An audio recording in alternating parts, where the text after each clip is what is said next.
Bonjour à tous et bienvenue sur boursicoté.com pour cette nouvelle analyse technique du CAC 40 en clôture avec une séance qui au final nous a fait plus peur au démarrage surtout qu'à l'arrivée, puisque malgré une ouverture sur un tout petit gap baissier, eh bien on est venu ici chercher un contact donc sur la bolle inférieure avant de remonter ici. Alors on reste certes en baisse, bon c'est lié à un décalage sur lequel je vous avais déjà prévenu vendredi au moment où je faisais mon analyse, puisqu'au moment où j'effectuais cette analyse, les futurs étaient déjà redescendus, suite donc à l'annonce de la fermeture de Nord Stream, donc ce qui privait la livraison de gaz en Europe, ce qui avait donc effrayé les marchés. Et donc on anticipait déjà une ouverture sur des niveaux proches des 6000 points. Alors on a ouvert un peu plus haut, puisqu'en ouverture on était à 6048 points. Les contrats futurs par contre, dès l'ouverture à 8h, se sont inscrits en forte baisse, puisqu'on était largement sous les 6000 points.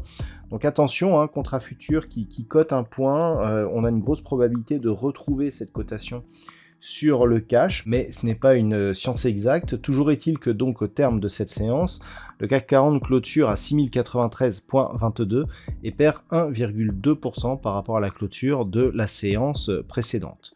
Donc on a ici cette ouverture, le gap est comblé, mais on reste globalement ici sous la zone des 6137 points. Du point de vue des indicateurs techniques, eh bien, on avait un signal de rebond technique donc, qui était apparu hier. Eh bien, ce signal pour l'instant est donc dans sa continuité. On est toujours ici sur une dynamique de sortie de la zone de survente. Par contre, au niveau des volumes, on est en nette baisse au niveau des volumes et on est donc sur des volumes inférieurs à la moyenne, mais cela s'explique aussi par le fait que les investisseurs du côté des États-Unis n'étaient pas présents puisque la bourse américaine était fermée pour cause de jours fériés. Donc cette séance est tout de même intéressante puisque techniquement elle nous ouvre des possibilités, alors tant à la baisse qu'à la hausse, on va voir tout ça, mais ce qui est intéressant c'est que on a ici une séance qui justement d'un point de vue technique va pouvoir nous donner des repères pour les jours suivants. En termes de macro, donc, eh bien, cette baisse, elle est essentiellement due donc à la fermeture donc de Nord Stream. On a eu aussi une flambée des cours de certaines énergies, notamment le gaz, et puis toujours ces mesures de confinement en Chine qui inquiètent. En termes de palmarès, eh bien, on ressent un petit peu les effets justement de cette configuration. On a seulement 4 valeurs dans le vert donc à la clôture de cette séance. Donc Total Energy, du fait de la remontée des cours du pétrole, eh bien, a nettement surperformé, surtout que l'on attend un resserrement de la production de la part de l'OPEP. Derrière, nous avons Thales, Dassault Systèmes et Engie. Au niveau des plus fortes baisses, là, on a des baisses relativement marquées. Renault notamment qui perd 5,48%. Ensuite, on a quelques valeurs qui perdent un peu plus de 4%, avec notamment Stellantis, Alstom, Saint-Gobain, Michelin, elle perd 3,57%. Donc, on le voit, une baisse plutôt marquée, une inquiétude donc qui se concentre sur les industriels. Et d'un point de vue technique, ce qui est intéressant ici, c'est qu'on a désormais 2 points bas significatifs qui sont assez proches, avec ici une forte dynamique précédant donc le premier point bas.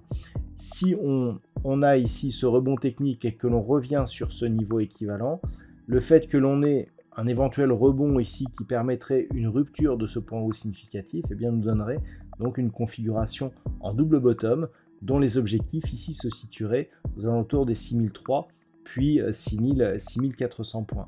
Donc c'est ce qu'il va falloir surveiller. On a désormais le choix entre 2 possibilités. Soit on casse ici cette zone de support et la zone des 6000 points, et donc on a ici un schéma qui marque une impulsion baissière, rebond technique et poursuite du mouvement, confirmation donc en direction des 5880 points. Soit on casse ici cette zone de point haut, et on a donc le début du double bottom avec possibilité ici de rebond, avec donc test certainement ici de la moyenne mobile 20 exponentielle, et pourquoi pas poursuite. Ça c'est la deuxième éventualité. Entre les deux, au final ça reste donc neutre, puisqu'on a ici une bougie qui de plus était nourrie de volumes supérieurs à la moyenne. Elle n'a pas été totalement invalidée. On revient coté ici sur des zones donc, qui avaient déjà été cotées vendredi. On a tout de même une certaine résilience du marché qui, avec tous les problèmes que nous avons connus, ne sont pas ici parvenus à casser durablement cette zone ici entre globalement 6000 et 6020 points. Par contre, attention, le fait que les futurs effectivement aient été cotés des niveaux largement inférieurs, puisqu'au niveau des futurs on est descendu largement sous les 6000 points, fragilise un petit peu cette éventualité, et naturellement si les 6000 points venaient à céder, eh bien, on confirmerait la poursuite du mouvement d'une manière assez probable. Voilà donc ce que l'on peut dire sur cette configuration technique pour ce soir. D'un point de vue statistique, alors on a des statistiques qui sont nourries par un très faible nombre d'occurrences.